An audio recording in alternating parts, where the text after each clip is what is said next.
What's going on, guys? Today is going to be a pretty simple one. We're going to be showing you a bunch of different plyo drills that you can do. Now, these drills are going to vary. Some of these are going to be low intensity, some of these are going to be high intensity. You're going to see different balls are being used with each drill. Generally, heavier balls are going to be used for lighter intensity exercises. Now, that might seem counterintuitive, but it's true.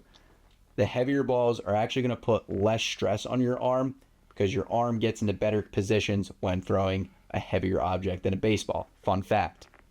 So, you'll see also the lighter balls being thrown at a higher intensity. So, some of the throws off a mound, some of the ones that we're kind of stepping into, those are going to be the higher intensity throws that we're doing with lighter balls.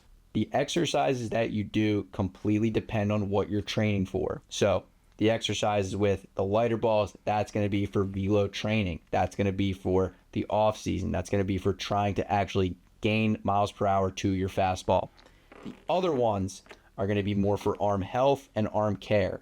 So the ones with the heavier balls, like the reverse throws, the pivot picks, those are going to be for arm care, warming up, and maintaining your arm health throughout the season. You might be overwhelmed because you just saw a bunch of different plyo drills and you're thinking which one applies to me. It's going to depend. It's going to depend on a couple things. It's going to depend on your age. So if you're 8 years old, I'm not going to prescribe you a roll-in, and if a coach gave you roll-ins, they should be fired, never touch a baseball field again. Roll-ins, stuff like that, step behinds, walking wind-ups, that's all going to be for guys training for velo, right? So if you're in high school, if you're in college and just getting into plyos, those are going to be better for you. They're going to be used with lighter balls. That's going to help you develop arm speed. The other things like pivot pickoffs, reverse throws, and maybe some rockers, those are generally good for all ages. They're going to be low stress on the arm, low impact. There's not really going to be any injury risk associated with these, so they're safe for all ages. You might be confused on what dictates a light or a heavy plyo.